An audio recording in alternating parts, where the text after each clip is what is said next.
And it's my pleasure to invite on stage our first presenter for today. His name is Shawn Pentland. Please, Shawn, come in. And welcome, Shawn.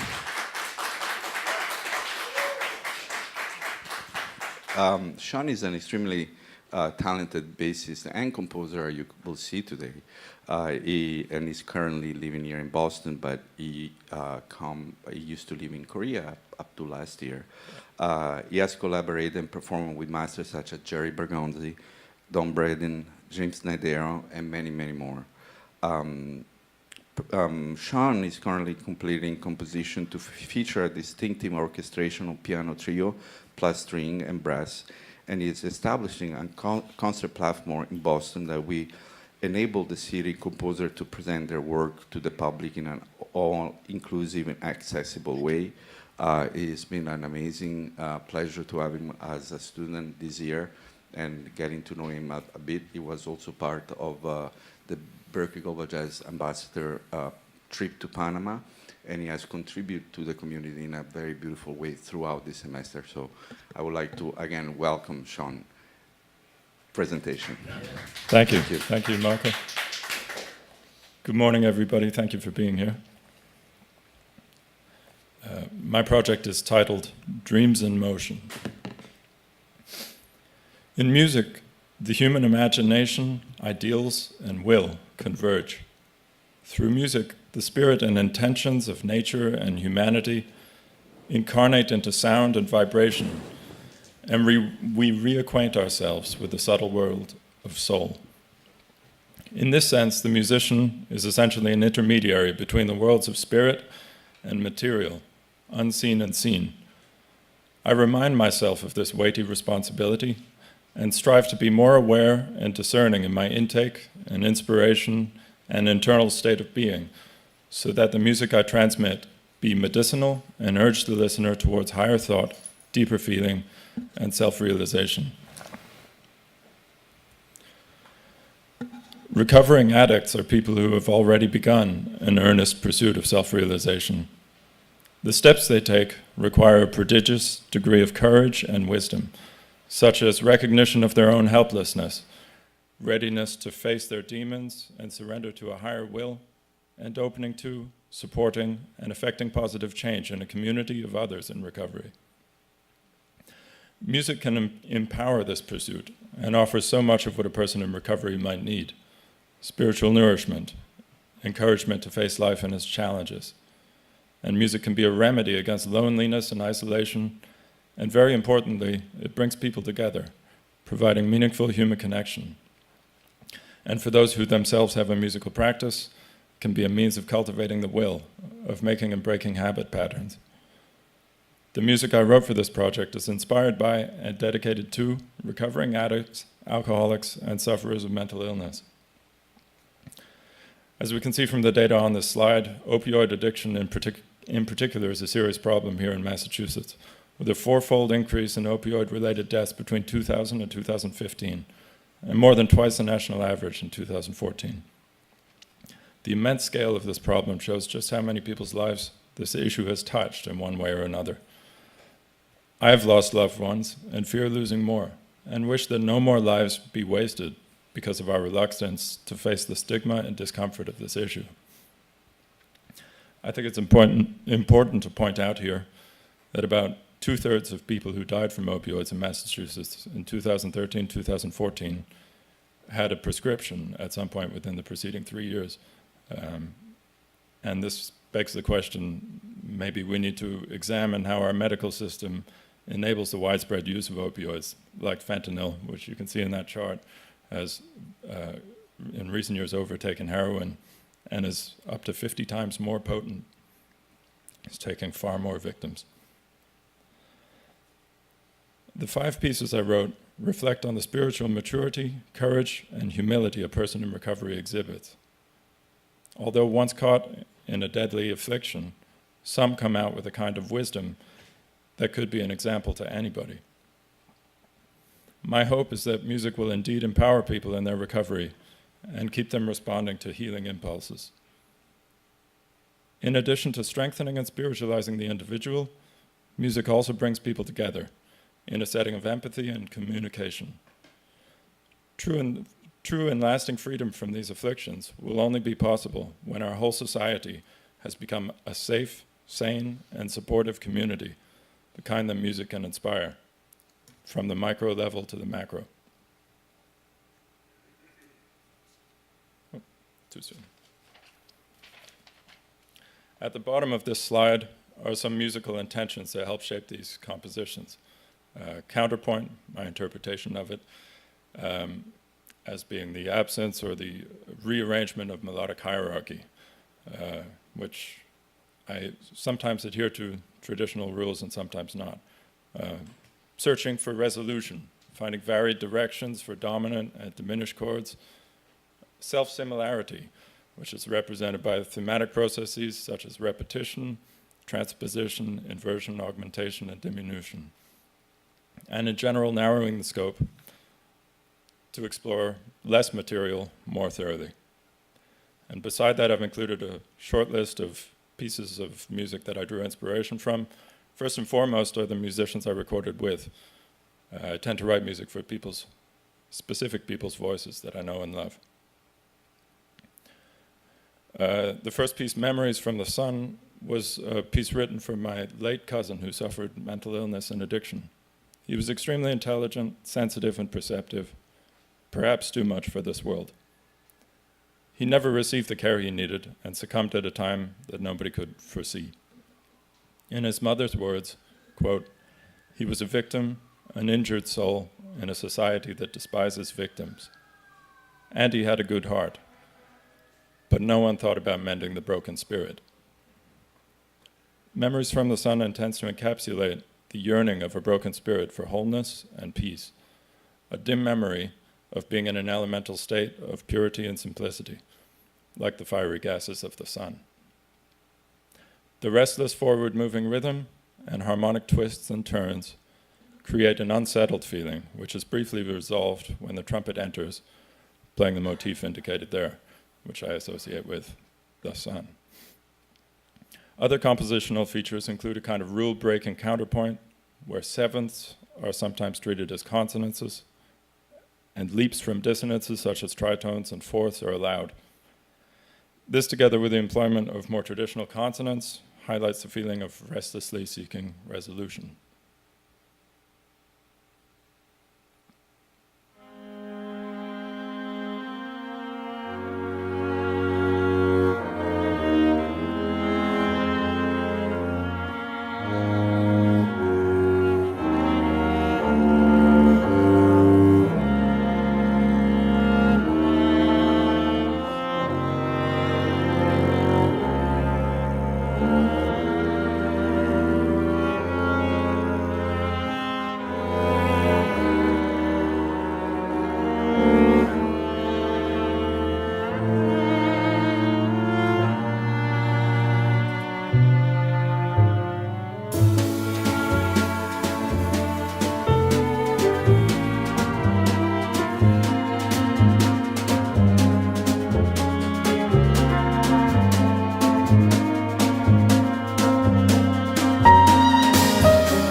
In the final statement of the melody, we hear the cello and the trombone incorporating the melodic motif from A, indicated over there, in a different section where it's transposed and rhythmically shortened.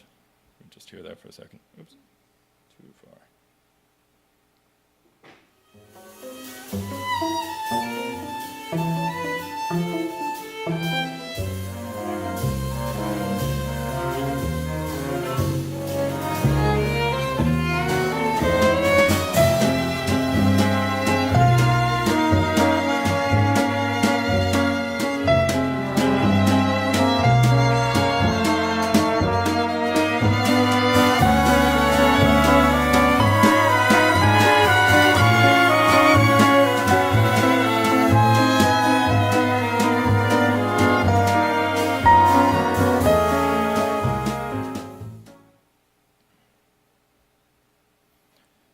The next tune is called Due Course, and the title refers to the kind of clarity that only time can bring, and conjures an image of a ship setting its course on the wide open sea. Anybody in recovery will know the importance of being at peace with life's changing currents as they build awareness of boundaries and responsibilities and of what lies within one's control and what does not. The structure of this piece was inspired by a Turkish and Armenian rhythm called Jurjuna, which is 10/8 subdivided into 3/2/2/3. There is a persistent reappearance of the number 5 in the meter, in the phrase lengths, and the rhythmic groupings. The juxtaposition of the over-the-bar line melody onto the more repetitive bass line blurs one's sense of upbeats and downbeats and disorients like changeable ocean currents. I'll demonstrate that.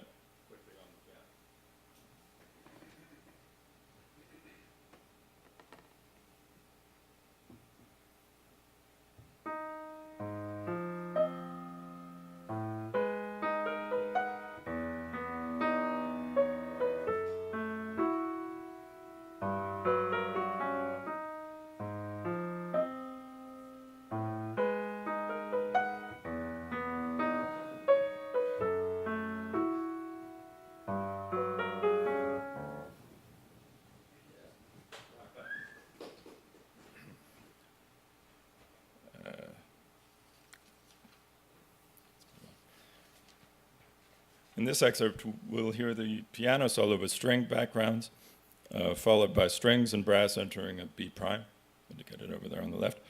The violin and viola parts use pieces of the melody from letter A that I just played, some of which are transposed.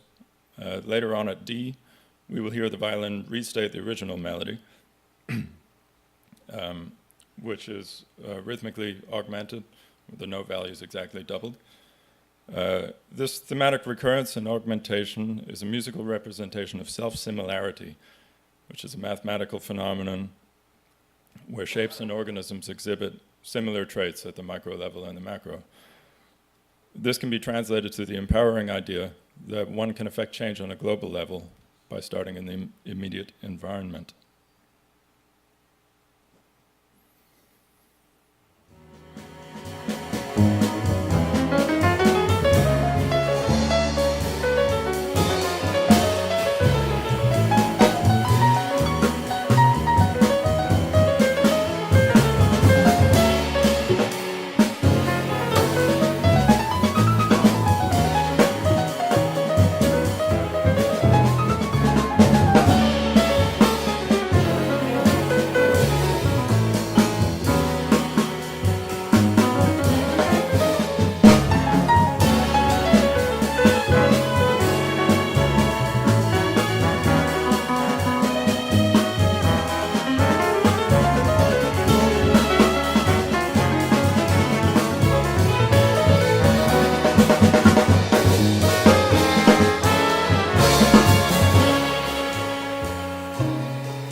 Thank you.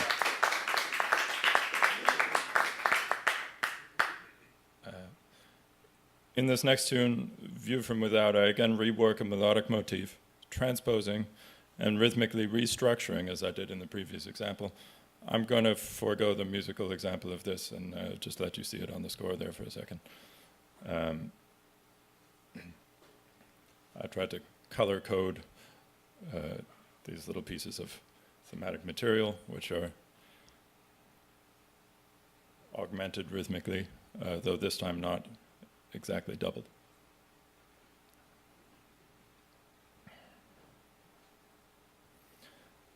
The next piece, still untitled, parallels the act of finding beauty in unexpected places.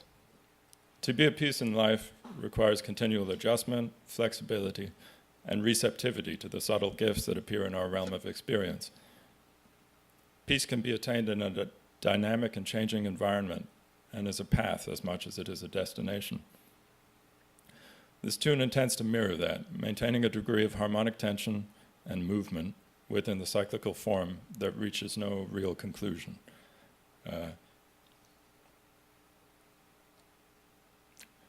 This feeling of movement and shifting colors is driven by tritone bass and intervoice motion, and many small 7 diminished 7 cadences that are incomplete resolutions, and various resolutions of 5/7 too, as I mentioned before, finding new directions for dominant chords. Also moving up the cycle of fifths in the opposite direction as would be traditional. And on the next slide you can see that some of those things indicated there on the piano part, which we can read as we listen. There are 2 clips here, just to show you a couple different pieces of the tune. Oops. That didn't work.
Thank you. Wonderful Julian Shore on piano. The last piece, Written in the Sand, is a reflection on the transience of things, realities that never had a chance, broken promises, truncated lives. Although they disappear from our world, they seem to live on in another, perhaps in music.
So, next steps.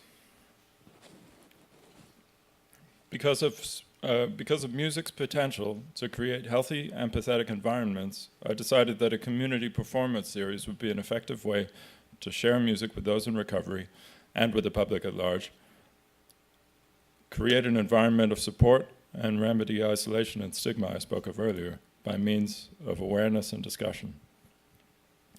And an important practical point that musicians can demonstrate is that one can indeed have a good and fulfilling time without substance use. If we can somehow extend the safe haven that recovery clinics provide to include the wider community, then we can begin to heal the illnesses of our society, the imbalances that drive people to isolation, escape, and breakdown. In a paper titled The Roots of Addiction in Free Market Society, Canadian psychologist Bruce Alexander, best known for his publication of Rat Park in 1981, makes the case that addiction is a means of adapting to dislocation, which is the opposite of psychosocial integration. In his words, quote, "Although poverty and injustice are abhorrent, both are frequently born without addiction. It is poverty of the spirit, which is called dislocation in this report. That is the precursor of addiction. The key to controlling addiction is maintaining a society in which psychosocial integration is attainable by the great majority of people. People need to belong within their society, not just trade within their markets, in its markets." Below, Wayne Skinner defines psychosocial integration as, quote, "an existential sense of wholeness and community."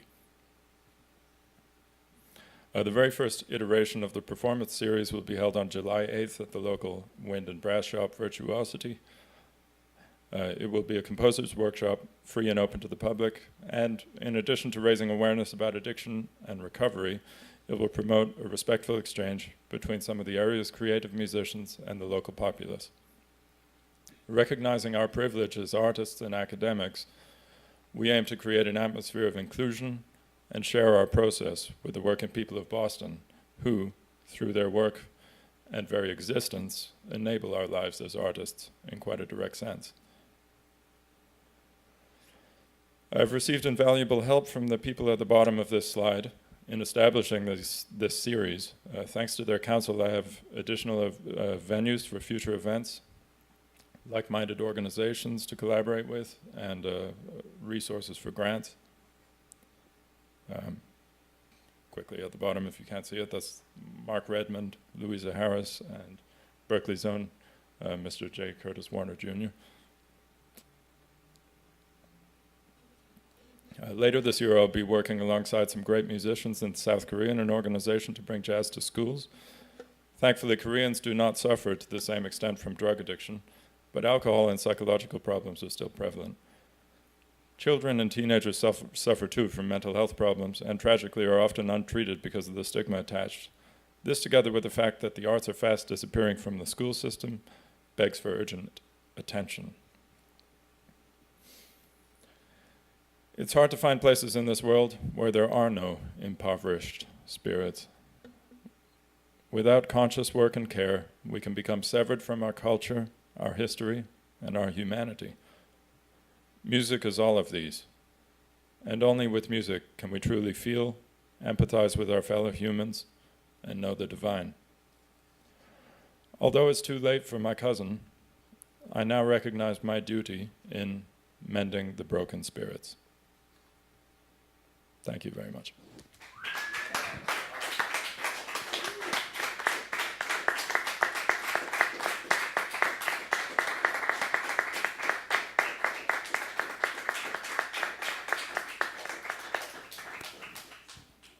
Thank you, Shawn. We have 7 minutes for comments or questions.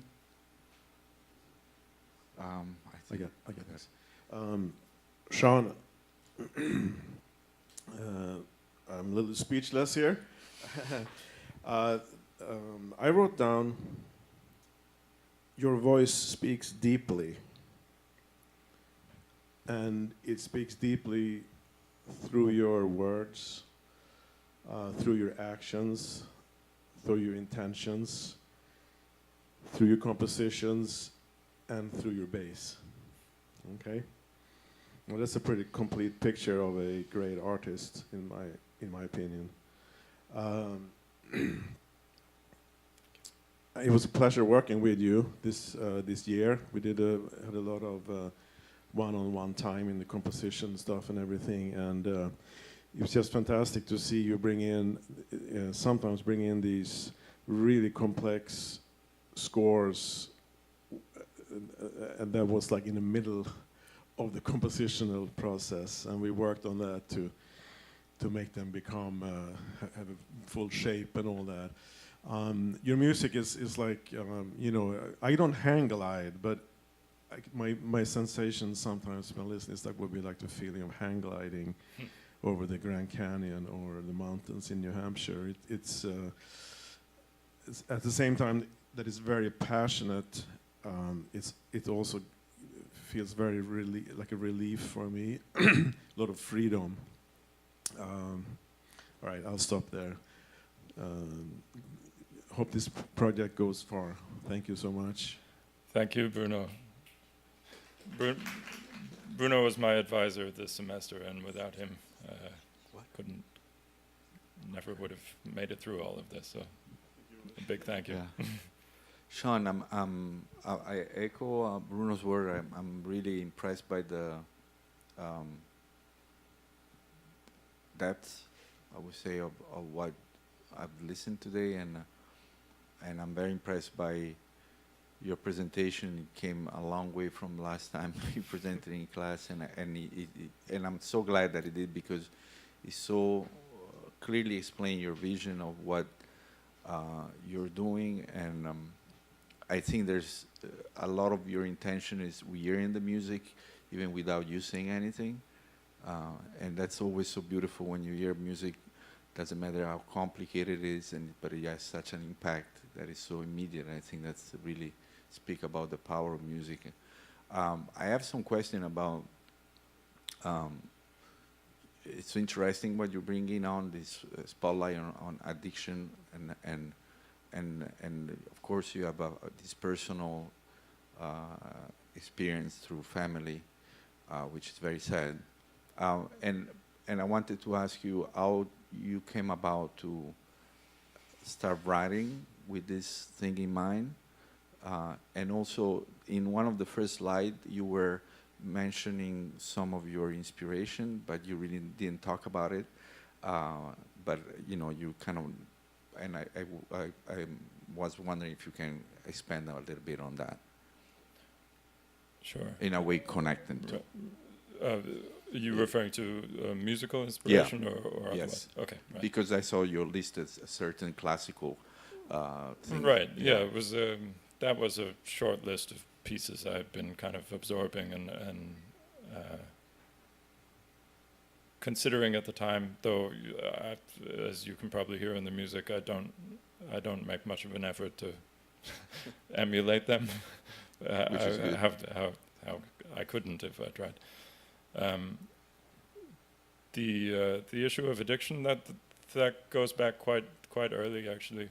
I was, and it had been connected to my musical life for a long time actually, because my very first piano teacher who I studied with for quite a long time, she had a son who was at school with me in my little village in Vermont, and he died while I was at university a long time ago. He became an addict and eventually died, and that was actually now that you mention it, now that I explain it, that was a turning point for me. That was really when I started writing music, which I hadn't done since I was a little kid, and I kind of got over some reservations after being a music student and just started writing. And the first piece was written for him.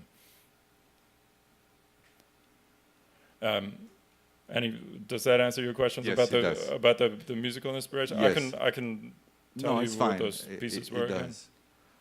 Danilo, you wanna? Shawn, well, this is a journey again to a couple of people that I've known for many years, and I had the chance to work many years ago. I agree with Bruno was saying. There's a complete picture that you have as a composer, bassist, and it's deep. It's like it's got and it is deep too. It also provides huge challenges. For me, personally, I would have in a couple pieces like. The Dreams in Motion, for example, Memories from the song, there was a distracting moment with the snare that was too loud for me. And if you can make that snare be a part of that melodic, harmonic, because I feel a very strong commitment to, guide tones and counterpoint. But I also feel that same care gotta go from the perspective of that drummer rhythm section. You gotta find a way in your vision to make it be a part of that, what you're going for, right. Not separated, which I feel is a little separated right now. Right. The snare has to be down, and it has to kind of be almost more gentle, so all those harmonic movement and counterpoint can really come alive and eat you up. Because I was like, why it doesn't eat me up? It's eating me up, but it doesn't bite me completely. And I said, it's that snare is bothering me, And then the other thing, the last piece you play, it's fantastic, man. And you have to understand that there's rhythm already there. And by sometimes making it feel into a waltz the way you did, what actually does, it's distracting because it gives such a familiar element. to something. You're going for an adventure, man. That stuff is adventurous. So I would just recommend you to rethink about those pieces that you, and rethink on the drum part, on the percussion, on the and orchestrate it like a classical piece too. If you're gonna go for the contrapuntal, and also go for the percussion, and check out, like, you know what I mean, Yeah. like Atos. It needs that care, but the work is magnificent, and I'm looking forward to see how it develops. Oh. Thank you very much for this beautiful time together, man. Thank you. Thank you. Thank you for those suggestions, too. Those are very valuable. Thank you, Shawn. Please. Thank you.